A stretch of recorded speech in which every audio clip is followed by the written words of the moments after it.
Okey, bismillahirrahmanirrahim. Assalamualaikum warahmatullahi taala wabarakatuh dan salam sejahtera. Okey, saya mengharapkan semoga semua pelajar berada dalam keadaan sihat dan sejahtera. Okey. So, selamat menjalani ibadah Ramadan yang ke-25 pada hari ini. Okey, so lagi 5 hari lagi insya-Allah kita akan meninggalkan bulan Ramadan untuk masuki bulan Syawal. Okey, so saya harap para pelajar semua dapat mengambillah berbaki-baki sisa Ramadan ini untuk mengajar ibadah dengan lebih tekun dan lebih cemerlang. Okey. So pada hari ini kita akan menyambung pembelajaran kita berkenaan dengan bab 7 iaitu bab udara.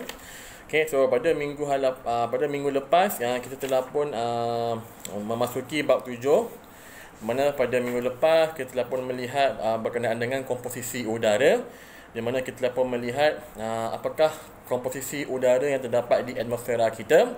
Apakah gas-gas yang ada seperti gas oksigen berapa peratus, gas karbon dioksida ada berapa peratus, gas nitrogen, gas adi dan juga bahan-bahan yang lain. Kemudian kita tengok adakah udara kita ni sebagai satu campuran ataupun satu sebatian.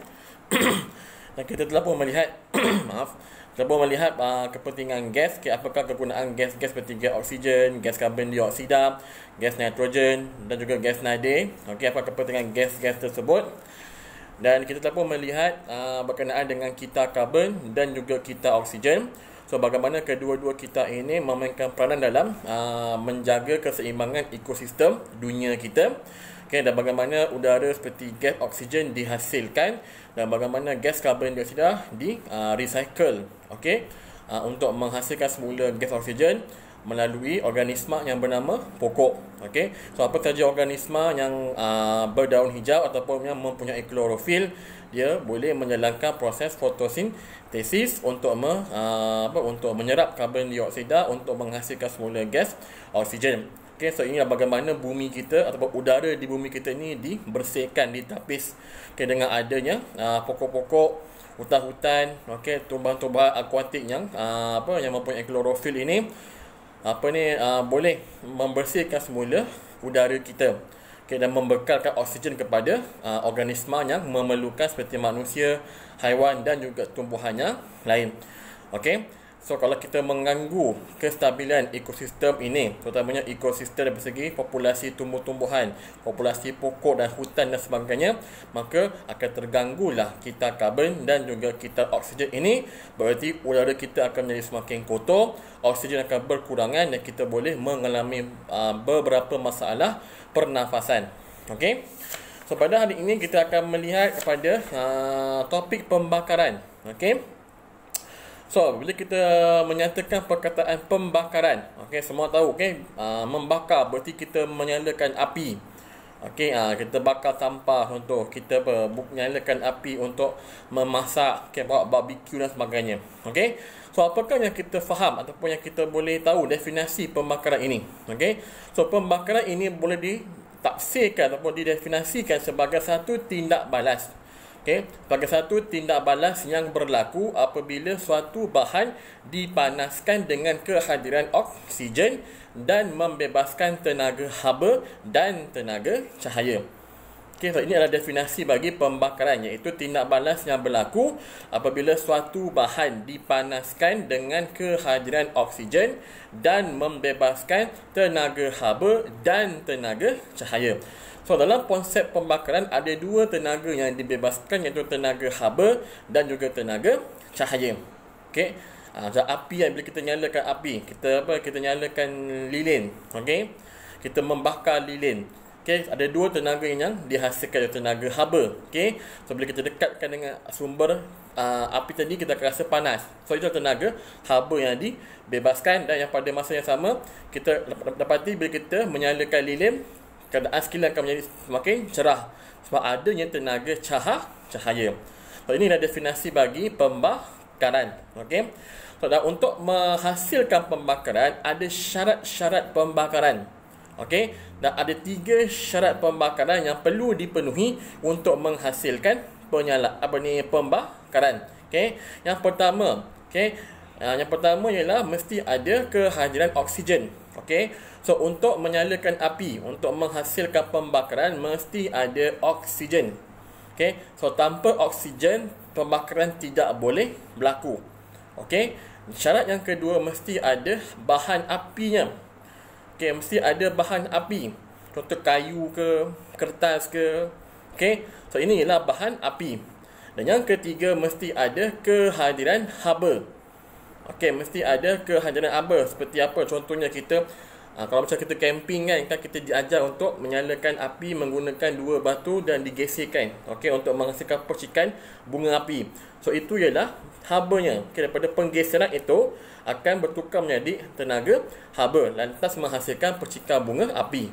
So ini ialah 3 syarat pembakaran. Mesti ada oksigen, okey, dan mesti ada bahan apinya. Okey, sama ada kayu ke ataupun mungkin petrol ke ataupun diesel, itulah bahan api. Okey.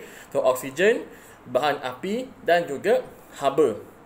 Okay. So jika salah satu daripada 3 syarat ini tiada, maka pembakaran tidak akan berlaku.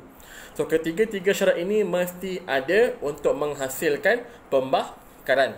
Okey. Dan bagaimana kita nak memadamkan kebakaran? Simple. Kita dah maklum ada 3 syarat pembakaran, iaitu oksigen, bahan api dan juga haba. So untuk nak memadamkan kebakaran, kita mesti menyingkirkan salah satu daripada 3 syarat ini. Sama ada kita overcome oksigennya, ataupun kita singkirkan bahan apinya, ataupun kita singkirkan habanya. So, jika salah satu daripada 3 syarat ini tiada, maka pembakaran tidak boleh berlaku. Maka dengan ini lantas kita nampak adanya wujud konsep alat pemadam kebakaran, alat pemadam api. Okey. So, bila berlaku pembakaran yang tidak terkawal, contohnya kita bakar-bakar main mecun, kan dekat raya ni, main mecun kena rumah orang terbakar. Okey. So bagaimana kita nak memadamkan kebakaran tersebut? Okey, so kita kena fikir pembakaran daripada 3 syarat. So oksigen, bahan api dan juga tenaga haba. So kita mesti singkirkan either of these 3. Okey. So bila kita fikirkan wujudnya penciptaan alat pemadam api, yang di mana alat pemadam api ini ada banyak jenis. Okey. Yang kita akan dengar nanti masa form 4 nanti. Okey. So alat pemadam api ni ada banyak jenis. Okey. Tapi yang boleh kita lihat secara simplified, secara lebih mudah, dia ada beberapa jenis bergantung kepada bahan api yang terbakar tadi. Okey. Contoh jika bahan yang terbakar ialah jenis pepejal. Okey. Jenis pepejal seperti kayu, okey, kertas dan juga kain, kita boleh gunakan alat pemadam api yang yang menggunakan bahan seperti air ataupun serbuk kering. Okey.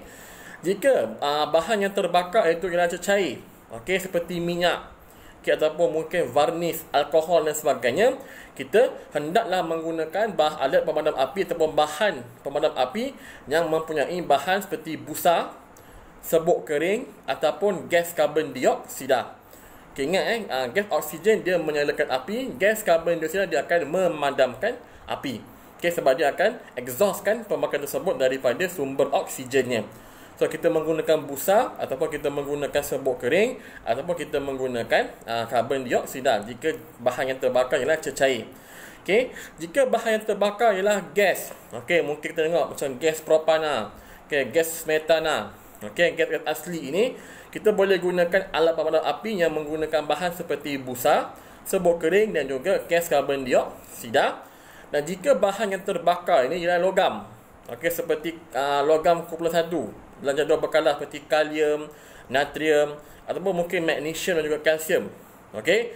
So kita boleh gunakan alat pemadam api yang menggunakan bahan seperti serbuk kering ataupun pasir kering. Okey. So sangat penting di semua tempat untuk ada alat pemadam api. Okey, sebab ini merupakan alat perlindungan daripada kebakaran.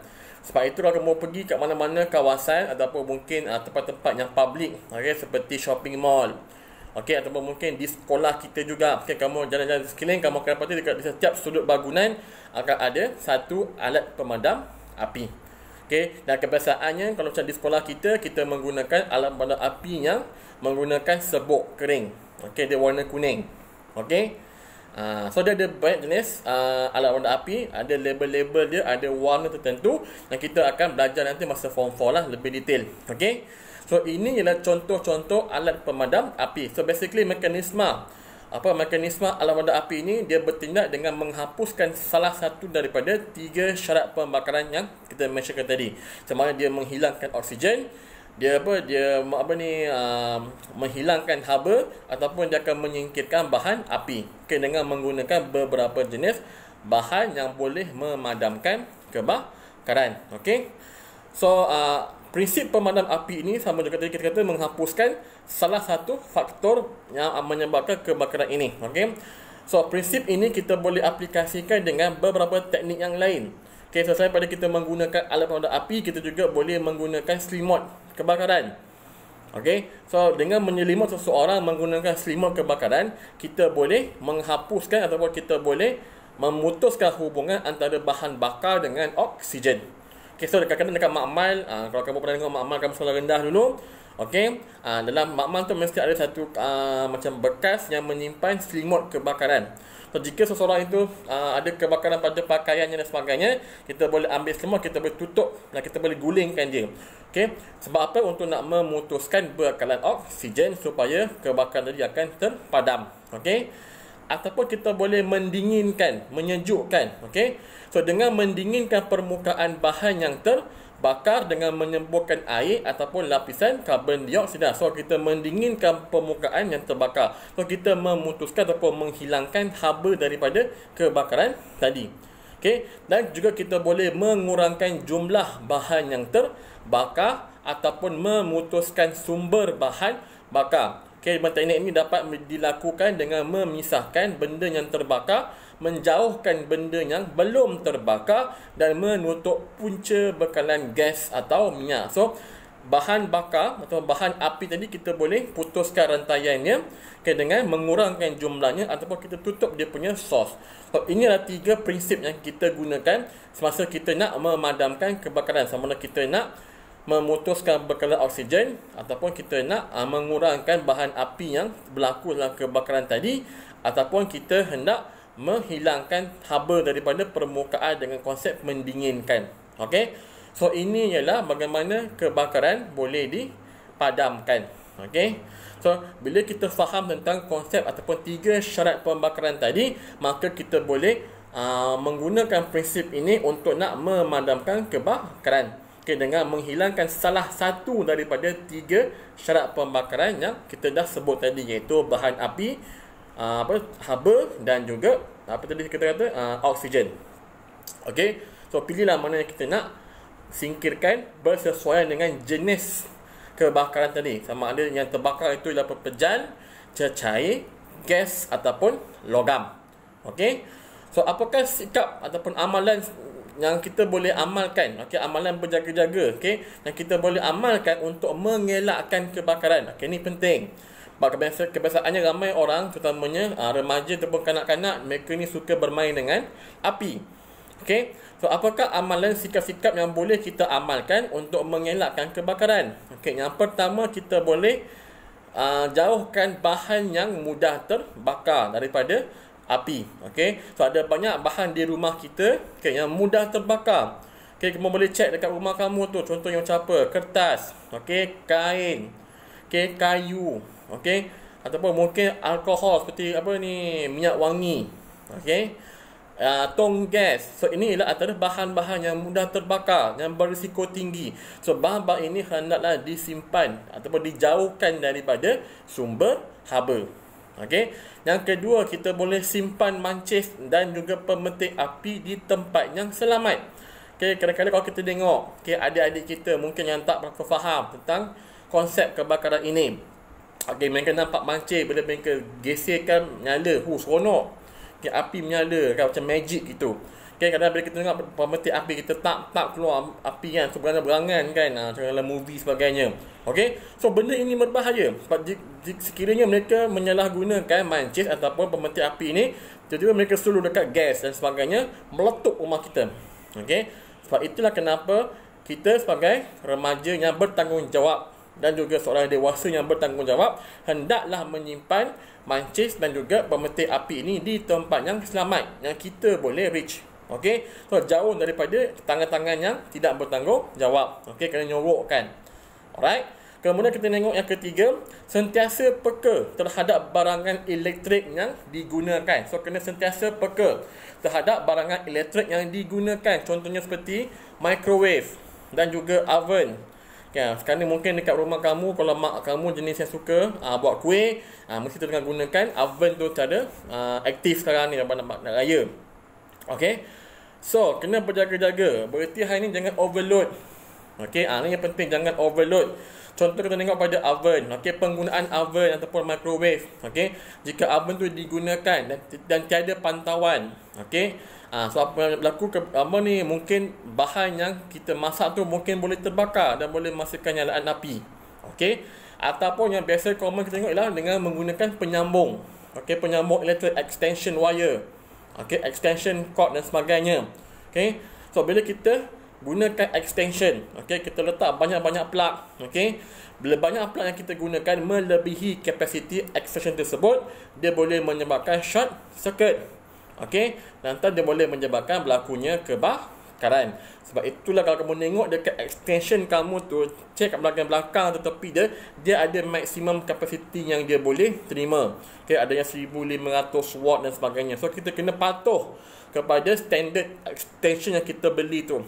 So jika melebihi, contoh satu plug, ada lagi satu extension besar, kamu letak 3-4 plug, charging handphone, main game. Okay, bila kamu main game dengan handphone sambil kamu charging, sebenarnya kamu sedang overcharge penggunaan handphone kamu, dan pada masa sama kamu sedang overload penggunaan extension wire kamu. So lama kelamaan jika kamu tidak berhati-hati, okay, kamu boleh menyebabkan short circuit, lantas menyebabkan kebakaran. So, sangat penting, okay. Sama juga macam penggunaan maintenance, okay, maintenance plug dan sebagainya, wiring rumah, okay. So benda-benda ini pun perlu diambil kira sebab dia melibatkan safety, kebakaran. Jika rumah kamu tu dah berusia lebih daripada 20 tahun ataupun lebih daripada 30 tahun dan tidak pernah buat new wiring di rumah, cakap pada mak atau ayah kalau boleh cadangkan pada mereka untuk buat new wiring. Okay, apabila dah terlalu lama, okay, plus kita pun ada tambah-tambah aircon lah dan sebagainya. So tambah tu peti ais baru, TV baru, okay, yang mungkin melebihi kapasiti wiring yang lama itu, dia boleh menyebabkan short circuit. Okay, so buat wiring yang baru di rumah. Ya betul, dia akan makan kos yang banyak, mahal. Tapi demi keselamatan kita mesti dibuat. Okay, macam rumah saya di Melaka, ayah saya pernah buat wiring tahun 2017, satu rumah buat wiring, sebab rumah tu dah lebih 30 tahun. Okay, kosnya hampir mencecah berbelas-belas ribu lah. Tetapi hasilnya sekarang selamat. Okay, aircon pun selamat, boleh guna secara serentak. Kalau dulu kalau aircon semua on, memang akan snap, akan akan short. So aircon dah boleh guna, okay, semua dah boleh, peti ais pun ada 2. Okay, dulu rumah saya 1 palam, sekarang dah 3 palam dan sebagainya. Okay, so lebih baik kita buat wiring rumah untuk memastikan keadaan alat-alat elektrik di rumah kita ni digunakan ataupun dijamin keselamatannya. Okey. Yang keempat ialah memasang alat pengesan asap. Okey, memasang alat pengesan asap dan penggera kebakaran di rumah. Okey, ini sangat-sangat baik untuk diamalkan. Okey, kalau rumah kita lebih baik dipasang penggera kebakaran, okey, yang boleh mengesan asap. So bila ada asap yang terlalu banyak, dia akan trigger dan dia akan membunyi, so dia akan alarmkan pada penghuni rumah itu bahawa ada kebakaran yang berlaku. So orang akan lebih cepat alert. Okey, dan lebih baik kalau dia installkan juga alat pemadam api yang macam apa, water sprinkler tu, automatic bila ada kebakaran dia akan terus on. Okey, macam banyak di tempat-tempat shopping mall, okey, di pejabat-pejabat kerajaan dan sebagainya, mereka ada install alat penggera ini dan juga ada install juga water sprinkler. Okey, sama juga macam di sekolah kita pun ada sebenarnya. Okey. Seterusnya, tidak membuang putung rokok ketika apinya masih menyala. Ini masalah bagi orang merokok. Okay, kalau kamu tengok habit orang-orang yang merokok, bila dia dah habis rokok, kadang dia main campak je dia punya putung rokok tu dekat jalan raya ataupun dekat atas rumput dan sebagainya. Ini berbahaya. Okay, sekarang ni dijangkakan ataupun diramalkan oleh Jabatan Meteorologi mulai pada hari ini, okay, sehingga 11 September, cuaca akan semakin panas dan semakin kering. Okey. So ini adalah satu keadaan yang berbahaya. Sebab ini boleh menyebabkan kebakaran terbuka ataupun kebakaran yang tak sengaja. Okey, natural disaster. So, kadang-kadang trigger ialah putung rokok. Bila orang merokok, dia tak padamkan putung dengan betul, dia main buang saja, dia boleh menjadikan satu sumber haba, okey, untuk menyalakan kebakaran. Okey, dengan tanah yang kering, okey, tiadanya kelembapan boleh menyebabkan kebakaran berlaku secara rawak. Okey. So, bagi orang yang merokok, sila padamkan putung rokok sebelum anda buang di tempat yang sepatutnya. Okey, ini kadang ada orang buang dah padamkan tapi dia main buang saja, itu pun tidak baik. Okey. Lebih bagus kalau tak merokok. Itu lagi baiklah. Okey. Merokok adalah membahayakan pada kesihatan kita, tetapi juga boleh menyebabkan berlakunya kebakaran yang tidak dijangka. Okey. So, elakkan merokok, jangan cuba nak merokok. Okey. Jaga kesihatan anda, sayangi nyawa anda. Okey. Dalam Islam pun dah bercakapkan kita kena jaga kita punya kesihatan. Okey, memanglah tak ada tu semua orang akan mati, tapi at least sekurang-kurangnya kita ambil precaution untuk tidak membahayakan diri kita ataupun orang lain. Okey. Dan last sekali saya di mention tidak meletakkan terlalu banyak beban pada satu sumber elektrik. Saya kata dia extension tadilah. Okey, banyak sangat plug dia boleh overload. Okey. So ini sahaja tentang kebakaran. Okey. Dan akhir sekali kita tengok kepada pencemaran udara. Okey. So pencemaran udara merupakan salah satu keadaan yang melibatkan kehadiran sebarang bahan pencemar dalam udara. Okey. Yang boleh menyebabkan kemudaratan dan juga ketidakselesaan kepada manusia ataupun organisma hidup, yang serta boleh merosakkan alam sekitar apabila dibebaskan ke atmosfera. So, pencemaran udara sangat-sangat serius. Okey, sebab kita hari ini menggunakan udara. Okey, kita boleh menggunakan oksigen. Tapi bila udara tercemar dengan bahan-bahan asing, bahan-bahan yang berbahaya, yang boleh menyebabkan kemudaratan dan juga ketidakselesaan pada penggunanya, okey, serta organisma yang lain, serta boleh merosakkan alam sekitar. Okey, ini ialah bahayanya pencemaran udara. Okey, apa dia punya sumber-sumbernya? Paling common kita tengok ialah exhaust kenderaan. Okey, hari ni bila terlalu banyak kenderaan di jalan raya, okey, bila berlakunya pembakaran bahan api dalam kenderaan, dia akan menghasilkan gas exhaust yang dikeluarkan. Okey, so gas exhaust dan juga asap-asap daripada kilang. Okey, yang bila kilang beroperasi akan menghasilkan asap-asap. Okey, so dia boleh membebaskan bahan-bahan pencemar seperti asap, jelaga, habuk, okey, gas karbon monoksida, sulfur dioksida, nitrogen dioksida dan plumbum. Okey, semua gas-gas yang berbahaya, bahan-bahan pencemar. Ataupun jika daripada pembakaran terbuka, rokok dan juga kebakaran hutan, dia boleh membebaskan bahan seperti habuk, jelaga, asap dan juga zarah-zarah logam yang berbahaya. Okey, daripada alat pendingin hawa, okey, macam aircon, okey, dan kita punya peti ais. Okay, ini kita merujuk kepada yang bahan-bahan dahulu. Okay, kalau aircon dahulu ataupun seperti ais yang dahulu, okay, dalamnya ada satu bahan yang dipanggil sebagai CFC, chlorofluorocarbon. Okay, so CFC ialah bahan penyejuk. Okay, selalu digunakan untuk menghasilkan aircon dan juga peti ais pada zaman dahulu. Okay, tahun 80-an, tahun 90-an mereka banyak menggunakan CFC. Tapi bila dikaji balik, bila CFC ini terbebas ke atmosfera, dia boleh menyebabkan penipisan lapisan ozon. Okey, dia boleh menyebabkan ozon kita terhapus. So, sekarang ni untuk peti ais yang baru, yang lebih moden dan juga aircon yang lebih moden, sudah tidak lagi digunakan CFC. Okey, kita menggunakan gas yang lebih selamat untuk nak menyejukkan udara. Okey. Apa lagi contoh? Aktiviti pertanian. Okey, aktiviti pertanian dan juga perladangan boleh menyebabkan bebasnya bahan-bahan semburan pestisid. Okey, bahan-bahan kimia yang berbahaya ke udara kita. Okey.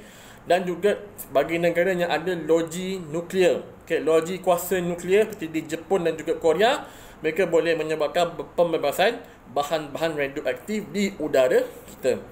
Okey, so ini adalah contoh-contoh punca pencemaran udara dan juga apakah bahan tercemar yang terdapat dalam punca tersebut. Okey, so ada banyak lagi yang kita boleh cakap.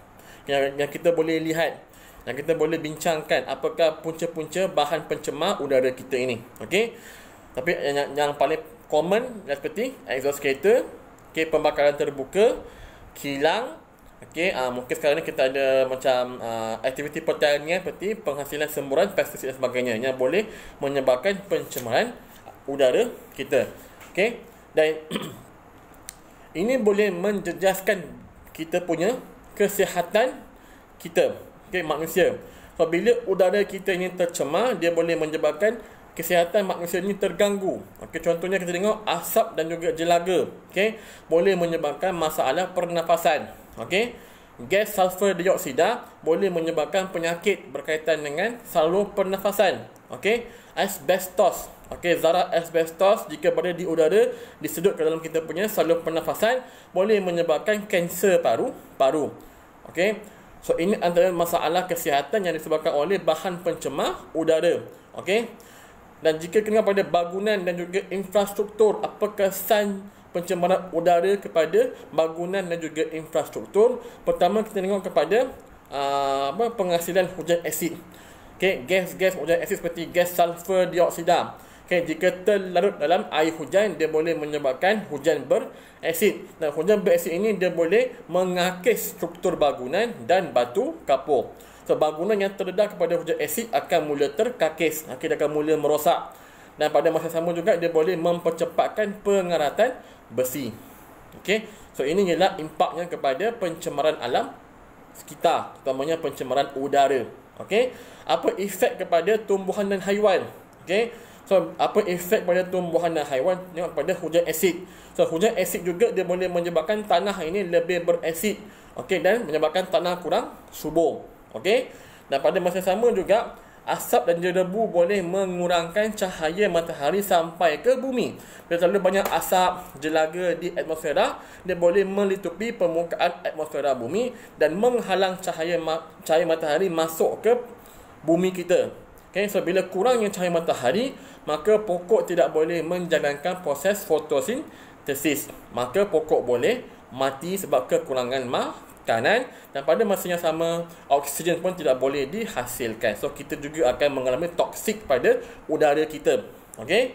Dan pada iklim bumi, apa yang berlaku jika terlalu banyak bahan pencemar di udara? Bumi kita akan mengalami satu fenomena dipanggil sebagai fenomena pemanasan global warming. Okey. Sebab apa? Sebab apa yang berlaku ialah bila ada gas-gas yang seperti gas karbon monoksida, karbon dioksida, bila gas ini berkumpul di atmosfera bumi, apa sahaja haba yang berada di permukaan bumi, jika dipantulkan semula untuk kembali ke angkasa lepas, dia akan terhalang.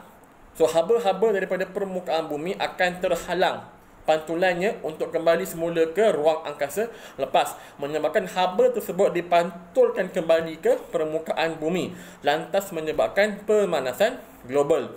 Ini yang kita panggil sebagai kesan rumah hijau, greenhouse effect.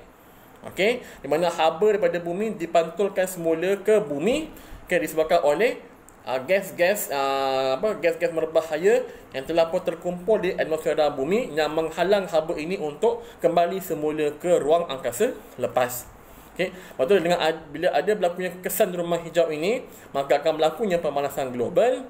Dan bila berlakunya pemanasan global, maka suhu bumi akan bertambah, maka berlakulah pencairan ais di kutub utara dan juga kutub selatan. Dan bila ais ini mencair, aras laut akan mula meningkat. Dan bila aras laut meningkat, beberapa daratan bumi akan mula tenggelam dan kita mungkin akan kehilangan tempat tinggal. So ini ialah kesan daripada pencemaran udara. Okey, berlakunya kesan rumah hijau dan seterusnya pemanasan global serta pencairan kutub ais. Okey, so sangat-sangat berbahaya. Dia merupakan satu chain of reaction, okey, rantaian kesan. Okey, daripada satu sumber dia akan menghasilkan efek yang lebih besar. Okey, dan apakah langkah-langkah, langkah-langkah yang kita boleh ambil, okey, untuk mencegah dan mengawal, okey, pencemaran udara?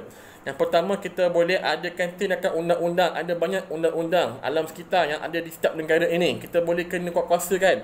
Kita denda orang yang merokok di kawasan publik. Kita boleh denda kepada orang yang membuat pembakaran terbuka. Kita boleh denda kepada pemandu kenderaan yang exhaust yang terlalu tebal dan sebagainya. So ada undang-undang yang telah pun dicipta untuk nak memastikan benda ini tidak berlaku. So kita hanya perlu kuat-kuasakan undang-undang alam sekitar. Yang kedua, kita boleh buat melalui pendidikan, education. Okey, dan kita boleh buat di peringkat sekolah, peringkat universiti. Adakan kempen alam sekitar. Okey, buat kita buat 3R. Okey, iaitu kita semula, kempen kita semula. Okey, buat program anti merokok. Okey, kita galakkan untuk berjalan kaki ataupun menggunakan basikal instead of kenderaan bermotor untuk mengurangkan pembebasan gas-gas exhaust. Okey. Yang ketiga, melalui kaedah sains dan teknologi dengan penciptaan banyak teknologi macam filter, air filter yang lebih advance yang boleh merangkap bahan-bahan yang berbahaya terbebas ke udara. Okey, kita menggunakan kenderaan hybrid, di mana kenderaan hybrid ni ada menggunakan dua kuasa, iaitu kuasa elektrik dan juga kuasa petrol. So bila kenderaan ini pada halaju yang rendah, dia akan convert kepada penggunaan tenaga elektrik untuk bergerak. Okay, so dia boleh mengurangkan pembebasan gas-gas exhaust. Kita menggunakan kita katakan CFC kan untuk peti ais dan juga aircon. Instead of CFC, kita menggunakan gas yang dipanggil HCFC, iaitu hydro chlorofluorocarbon, yang lebih selamat berbanding dengan CFC. Okey. Macam mana kita pasang apa? Pasang penapis di cerombong-cerombong di kilang. Okey. Dan kita boleh menggantikan kaedah penggunaan pesticide. Okay, so instead menggunakan bahan kimia, kita boleh menggunakan kaedah yang lebih selamat, lebih natural. Okay, seperti kawalan biologi untuk mengawal haiwan perosak. Okay, so ini langkah-langkah yang boleh kita ambil dan cegah untuk untuk mengelakkan pencemaran udara. Okay, so maka dengan ini tamatlah sudah topik bab 7 kita, itu topik udara. Okay, so untuk hari ini tidak ada letter formatif. Okey. Cuma yang hari ini saya nak kamu buat nota pertemindah tentang bab 7 ini. Okey. So sekian, terima kasih. Selamat berpuasa. Okey, assalamualaikum warahmatullahi taala wabarakatuh.